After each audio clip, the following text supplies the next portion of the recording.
Dustin Baker, VikesNow, the 8-2 Vikings. That's on the docket for today. Unless this is your first year watching Vikings football, my friend, you've been here before.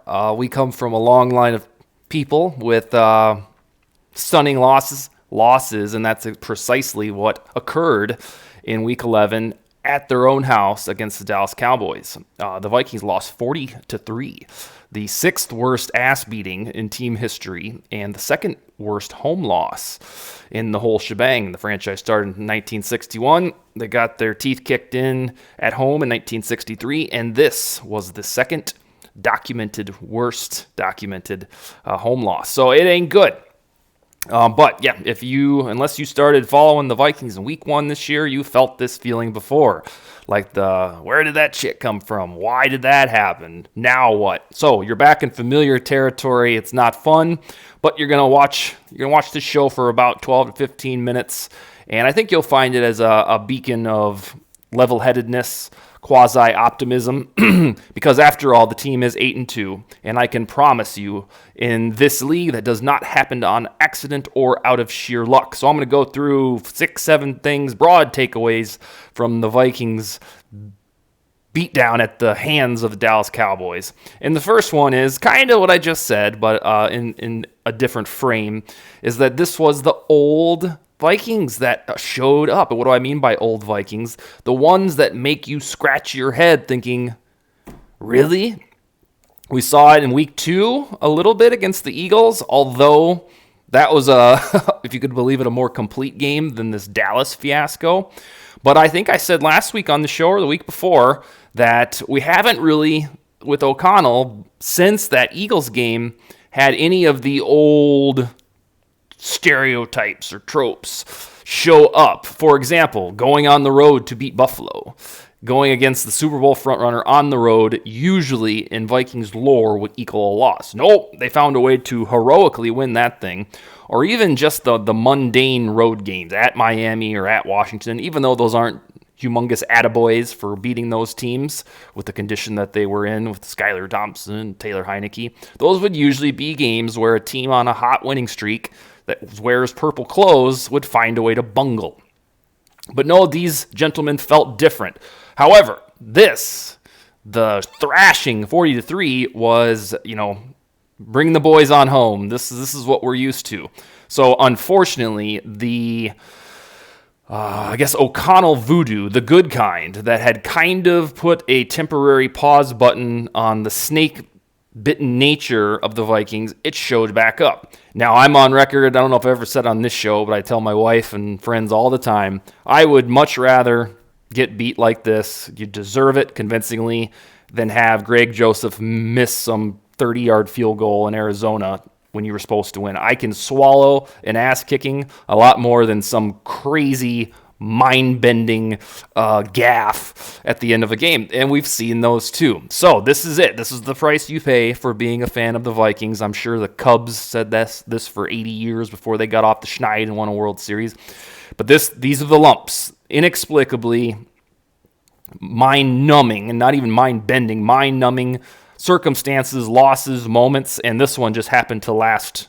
And I think the first half hour of real life minutes was competitive, and then after that, it was a certifiable shit show, and, the CBS even cut out of it early. So the old Vikings return, and when I say that, I mean the ones that are the butt of jokes. They showed back up, and it is unfortunate because at 8-1, everybody wanted to climb to 9-1, and I'm going to get into some of that right now. The first one, second one I should say, is that this is now an inflection point. On the radio afterward to K-Fan, Kevin O'Connell, and Adam, pretty much everybody that got on the microphone talked about how, thank God this was a short week because we can get this awful, stench off the team in 4 days rather than sitting to have and stew about it in 7. And that's kind of a double-edged sword because I'll talk about for the rest of the week when the Patriots come to town. They have a better defense than the Cowboys. You got to look around and go, what? What'd you just say? No, the Patriots, by the numbers, have a better defense than the Cowboys. So if you thought that you're going to get, yay, the Tom Brady-less Patriots, we can finally beat them, baby. Maybe you can, but you're getting an even better defense, maybe even better than the ones that Brady used to have per the numbers. Regardless, it can be an inflection point because what a 8-1 team that just got spanked into 8-2 had to submit, had to tap out via submission hold.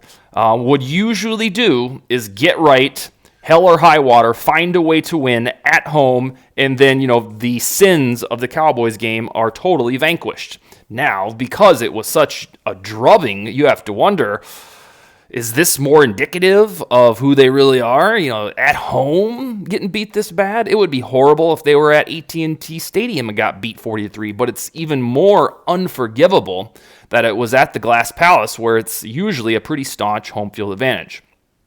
So the inflection point that I'm saying is the difference between being a playoff team, because the Vikings are that. I don't care how mad you are right now. They're going to the postseason and they're going to host a playoff game, or a Super Bowl contender. Now, if they come out against Belichick and Mac Jones, Jacoby Myers, and Matthew Judon, all these dudes, and they lose, whether it's a ass-kicking or a 3-point loss, then you have to, me included, walk back your vibes from the Bills game and say, all right, I knew it. This is a team that hopefully will win a playoff game, but they're going to go on the road eventually to Dallas or Philly or Tampa, and they're going to get shellacked.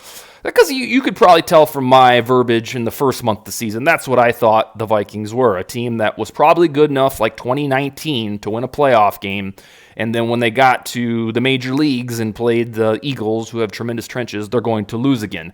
Now, after a 7-game win streak, I'd be a doofus to say this feels special because it did and does, and they can continue this pseudo storybook season if they beat the Patriots, because after the Patriots then you have the Jets, and they're nowhere near as good as the Cowboys, and I like the Vikings matchup a lot more against the Jets than I do against the Cowboys or the Patriots. So it is a true blue inflection point. If they win and take care of business on Thanksgiving night, they can reestablish themselves as legitimate Super Bowl contenders. However, if they lose in any capacity, then you got to dial it back.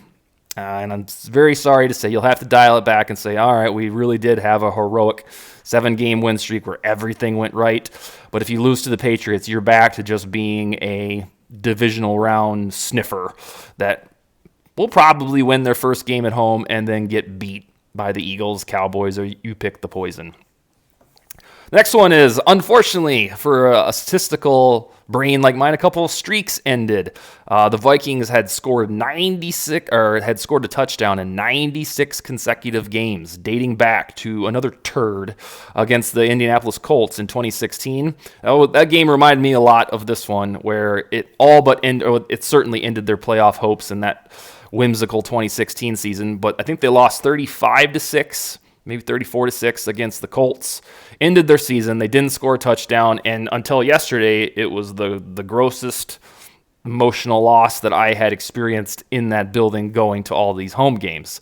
Now, this one probably takes the cake because it was just start to finish ass beating, but they no longer have the longest active streak in the NFL for touchdowns scored at 96 games, and I believe it was the 8th or 9th longest streak in NFL history. So it was good while it lasted. When things started to get naughty, you could feel that streak going down the tubes. And along with it went Kirk Cousins' consecutive games with a passing touchdown. He was at 39 games, which was the 6th longest in NFL history. And they pulled him before he could even try to be your number one in your heart's garbage time Kirk to keep that streak alive. They went with Mullins. Nobody cared. Streaks are meant to die, and Cousins had nibbled at breaking the thing. Breeze had, I think his is at 50-something games, which would have bled into next year. But no cigar. They didn't deserve to keep any streak alive, so I have no qualms with both of those ending. This was the game that did it. They had two really cool streaks, touchdown-oriented, that are now gone forever. Next, now we have to adjust to life without Christian Darrisaw because he was concussed against the Bills. Blake Brando filled in pretty well in that game. And then again on Sunday afternoon, it appears Darrisaw had his head rocked. He was bull rushed, didn't look like himself, and then they took him out immediately. And I think he's already been ruled out of Thursday. So no matter what, with all these inflection point discussions, the Vikings are going to have to win with either Blake Brandel or Vidarian Lowe starting at left tackle. It'll probably be Brandel unless they swing Oli Udoh over there, but I doubt they'll do that because they seem to like Brandel. And why is that meaningful? Well, Darrisaw was on track for probably an all-pro, first-team all-pro award and, Pro Bowl. He can still get back on that pace, but he can't miss too many more games. But as you remember, not long ago, less than 24 hours ago, the offensive line got thoroughly battered, abused, and it seemed like Darrisaw was he is a huge part of the puzzle that prevents that. So now, in a get-right game against a ferocious Patriots defense, they're going to be without their young stud left tackle. Doesn't bode well. Because I couldn't even tell yesterday if Kirk Cousins had a bad game. You know how we talk about one or two terrible games per year? I couldn't even tell if that was a bad game for Kirk Cousins because he didn't have time to show me if it was a bad game because he was too busy tucking the football and taking a sack, the most in his career, 7. So, if your little brother or your neighbor was watching the game, it would look like Cousins played horrendously. I don't know if that's the case because Hawkinson dropped a surefire touchdown, and then he just was besieged all day. So he certainly didn't play good, but I don't know if that was one of those nasty games from Cousins where he looks like a junior varsity, not even that good performer. But that was all because the offensive line, without Darrisaw, and just this evidently supreme game plan from the Cowboys, had the Vikings offensive line number. And it was a group that up until... Let's see. The Commanders game, is that when they started to get a little porous? Offensive line had been pretty darn good, especially by these standards, the Viking standards. But you'll have to go without Darrisaw on Thursday. Not a good thing when you're trying to get right. Another item is that there is a school of thought, I tweeted this a couple hours ago, that at least you get this loss to Dallas out of the way now. Now, this sounds like the ultimate homer talking. It's not really how I mean it. I would prefer not to see the Cowboys again, not because I think they're going to win the Super Bowl, but because they evidently match up with the Vikings really well, but because they are the 3 seed right now, and the Vikings are the 2 seed because they have a better record, believe it or not, than the Cowboys. There is a very tangible chance that the Vikings and Cowboys play again, whether that's at US Bank Stadium or AT&T Stadium. And after seeing yesterday's game, who cares where it's at? There's really not any home field advantage when you take on Micah Parsons. But they got this loss out of the way. So if you get down to January, what would that be? 18th, 19th, 20th, whatever the date is of the divisional round playoff game, and you look up at the docket and it says Dallas Cowboys versus Minnesota Vikings, there's no better chalkboard material to have than getting humbled 40-3. What would that point be? About a month and a half ago by the Cowboys. So there is a very good chance that these two teams meet again in the postseason, and you have your chalkboard material. You don't want to get beat by the same team twice in a season, let alone when that team just crushed you, beyond the shadow of doubt. So it's a complete silver lining, and I know some of you roll your eyes, but there is something to say for it that you will see these guys again, or you probably have the opportunity to see these guys again, and then when you get there, you can point to it and say, hey, you remember 40-3? Let's go lay that 40-3 on them, homeboy. That's kind of what I'm thinking. 8-2, that's the record. No matter how you dice that up, how much panic you see on the internet or how the grocery store people and tell you the Vikings suck, they're still 8-2. They've built up this cushion, win after win after win, roller coaster games, and that matters. It really doesn't matter that they lost 40-3 unless you think that this is the beginning of a nosedive that is inevitable. Because right now they're still the number 2 seed. They would host the San Francisco 49ers. The playoffs started tonight.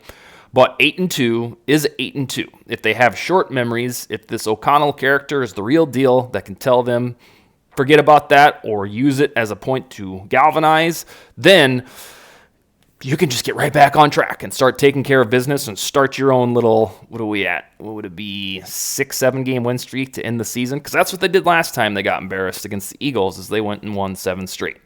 But nobody takes away the 8-2 record because you lost 40-3 at home.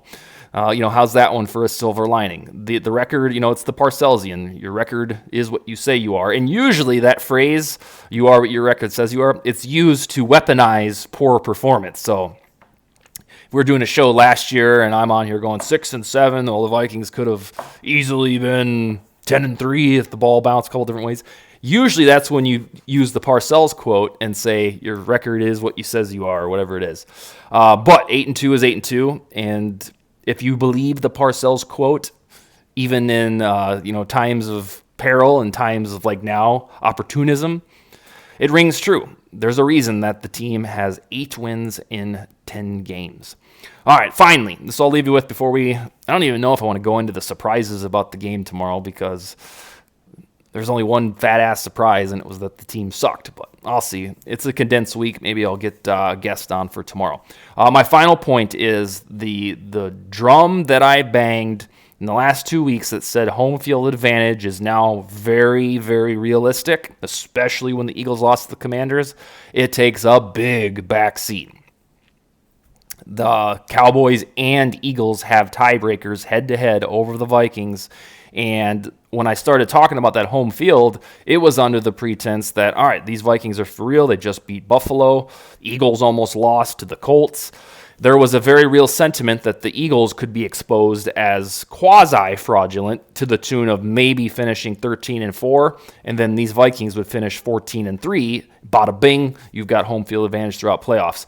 All of that noise from me about home field advantage in the playoffs is on the back burner, because you really can't lose at home 40-3 to the Cowboys, not have tiebreakers against the Cowboys or the Eagles, and have an honest-to-goodness chance at home field advantage throughout. Now, stranger things have happened. Perhaps the Vikings do indeed win the next several games while the Eagles come back to earth. But my enthusiasm, my zest on obtaining home field advantage throughout, that's pretty much dead. Now, I hope that they keep the number 2 seed, win that game, hope the Eagles lose to somebody else divisional round weekend, and then you'd have the NFC Championship at home. All right. The sun rose today. 40-3 isn't the end of the world. Certainly sucked. But it will all come down to how they play on Thanksgiving night, because if they lose, then they're probably just a playoff team. If they beat the Patriots, you can reestablish after that point 5 days worth of panic that, all right, they beat the Patriots at home. Now they got the Jets. I can reasonably think that there's a pathway to the NFC Championship and Super Bowl. But it all hinges on Thursday night. I'll be back tomorrow to talk about something, and Skol, baby.